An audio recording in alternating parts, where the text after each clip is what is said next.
So first of all, thank you so much for being here with us this evening. It's a busy awards trail, and we're delighted to have you. And huge congratulations on the film.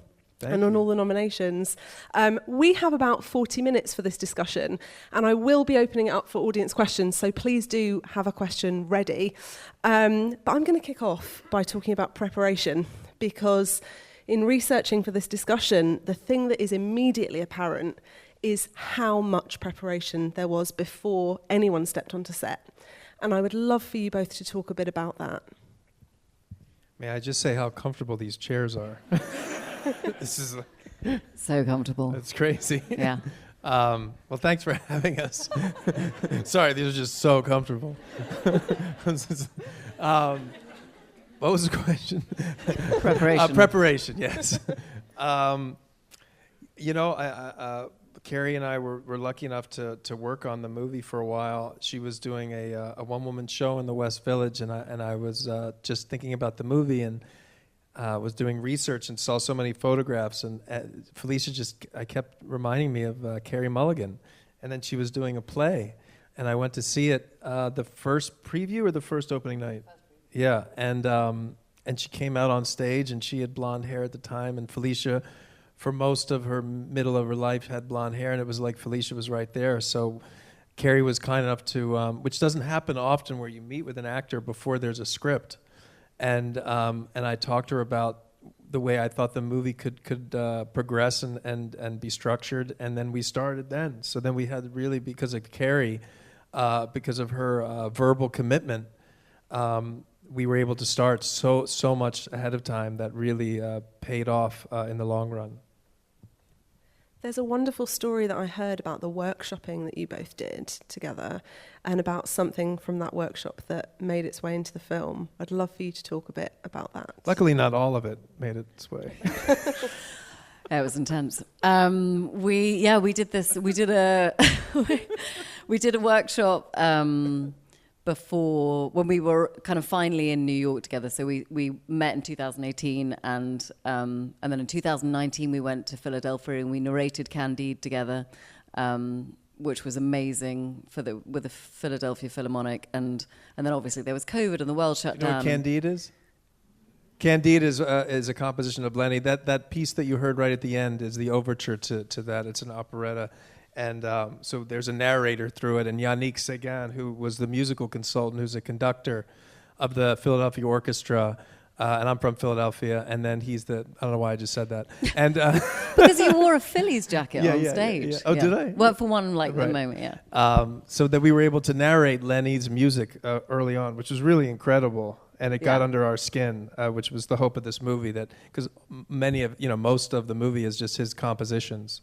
So that was when we first... And that scene where Lenny's conducting in the rehearsal room, that's Make Our Garden Grow, which is from Candide. It's also from Candide. Yeah, which is an amazing, that song? That sounds weird to say. Song. He knows all the technical music stuff better than I do. But when we were on stage in Philadelphia and they performed that for the first time, I think that was the first moment we both had sort of chills, and it was just so beautiful to be in proximity to that kind of greatness, Yeah, we were just there during the end of a rehearsal, and Yannick said, "Okay, let's just do Make Our Garden Grow," and they had their backpacks on, about to leave, and they just started belting out that piece that you see him rehearse with the orchestra, and I just took my phone out, and I was right behind, I was about to say Felicia, Carey's neck, and which wound up being that reveal at the end with Mahler, it's kind of the same shot. Yeah. And we always had that piece, and we would watch it for years, look at this piece of music, and it has to find its way into the film. And you went together and worked on something about the back-to-back. Oh, yes. That's what Yeah. No, so we did that, and then we had in lockdown lots of stuff on. But when we were finally in the same place, we were in New York, we did this week workshop, which was sort of it was dream work, basically, which is something I'd never really done before. Bradley had done a lot of. Do you want to talk about you even better? Okay. So it was something that he'd done a lot of work. I'd worked with a woman called Kim Gillingham who does this kind of work. I'd worked with her on Promising Young Woman and on The Dig, and we'd done a little bit of it, but not much. And essentially you record your dreams, and then discuss them, work around them, in them. And it's sort of, quite hard to... But this was a full week of just the two of us coming in every day. We'd record our dreams, we'd come in and we'd talk about them, and then they'd kind of...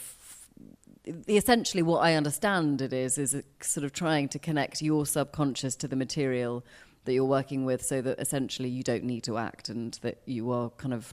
Yeah. So, and in that week we did, a fair amount of improvisation as these two people. And in that, when we were up at their family home, which is in the films, where that's their real house, we were in the garden, Felicia's garden, and found ourselves, I think, in rehearsal first, but then in this moment sitting back to back. And then it just felt like such a perfect metaphor, not just for their relationship, but I suppose for marriage in general. And so Bradley then wrote that into the script, and it became this sort of bookend for the film.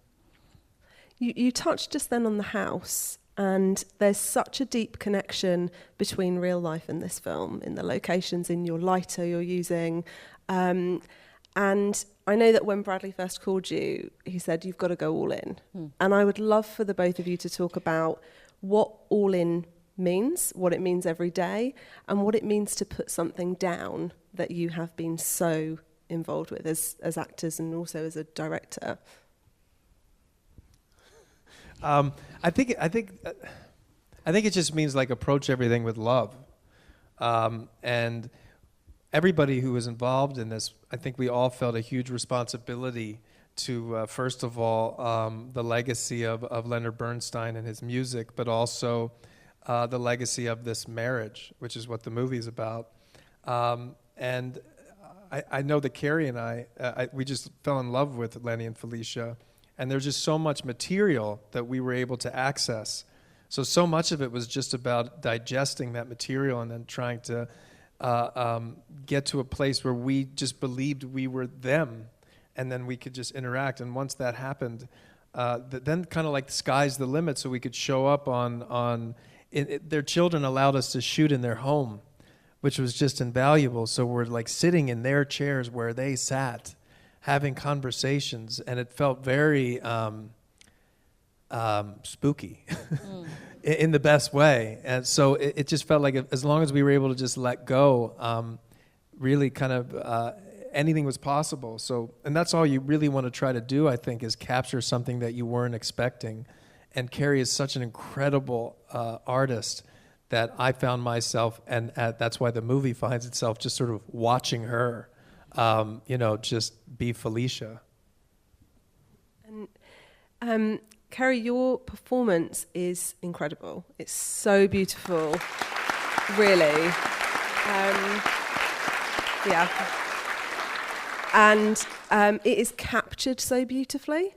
And I wanted to ask you how much you knew of how you would be captured when you were shooting, because, for example, your opening, when you step off that bus and you are the centre of our world and the music is swelling, did you have a sense when you were filming something as easy as stepping off a bus, how integral that moment would be? And I had so little sense of there being...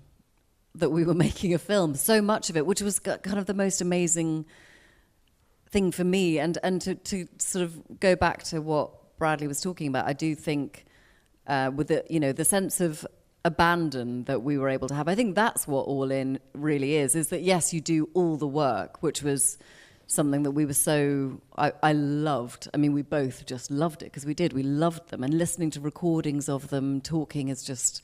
you just want to be at dinner with them. They're just the coolest. And,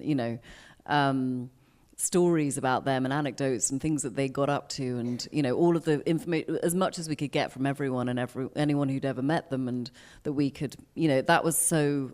I loved all that. But I think the thing that I really learned from Bradley as an actor and also as a director was to not hold back because I was afraid of looking silly or feeling silly, or like that sense of All In was like, fuck it, just do it all. Doesn't matter if you look like an idiot or if you like, there's no wrong, and that's how the set felt every day. There was just no wrong, there was no mistake, there was nothing that wasn't worth trying, and so I I often felt like I was on stage, really, more than I was on camera. So, yeah, I don't think I thought a lot about that at all. But we watched stuff, and I kept on thinking, like, this is the coolest film I've ever been in. Because I would get to see it, but also because so much of it was was a single take. It was a single thing. So you weren't thinking, right now, in this next bit, I need to be here or there, or you could just play, and then suddenly the take would be over. And oftentimes we'd do it once or twice, and that would be it. Which brings me very nicely to my next question that I have to ask, because the Thanksgiving scene is one of my favourite moments in the film. It's one of the toughest, but it's one of my favourites. And it's such a crucial moment, and I would love for both of you to talk about the process of crafting it and then the process of building it together on the day. It's all just Carey. It's true. I mean, she... why would I cut anything? I just want to watch her do this and take him apart in one shot, and then Snoopy come by, and just life still goes on. Yeah, that was one of the scenes that we wrote so early on. So Carey was able to have that and digest it, so that we only did 3 takes of that, and that was the 3rd take, and that was it. We went home early.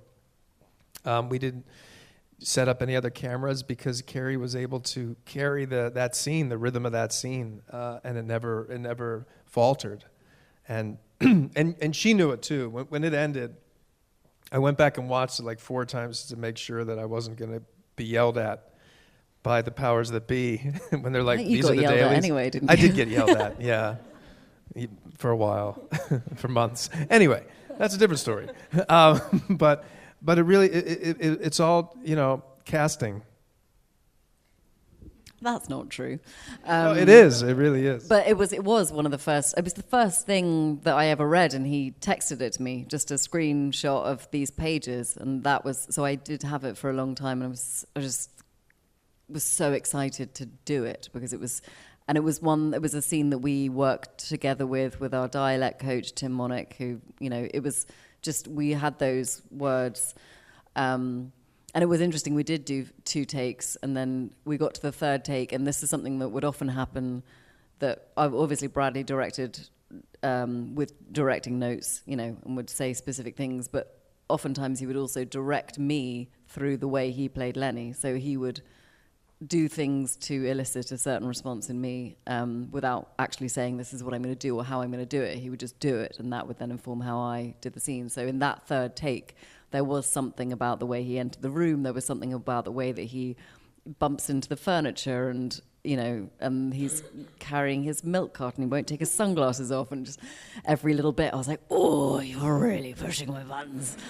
I love take your sunglasses off. Take your fucking sunglasses off.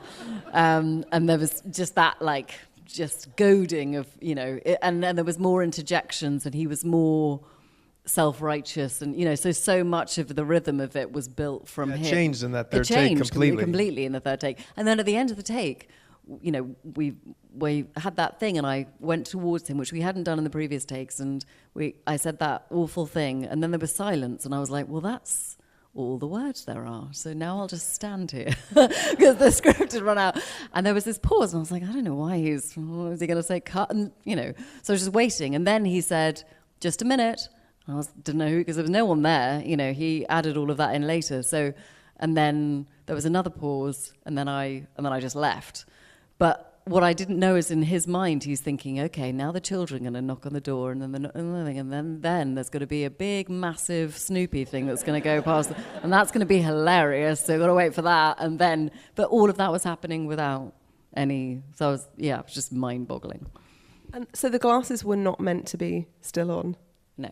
That was the first time I came in with the glasses. That he was wearing them. Yeah. I love that. The first time I watched it, I didn't know that, and then the second time I did, and it was just brilliant.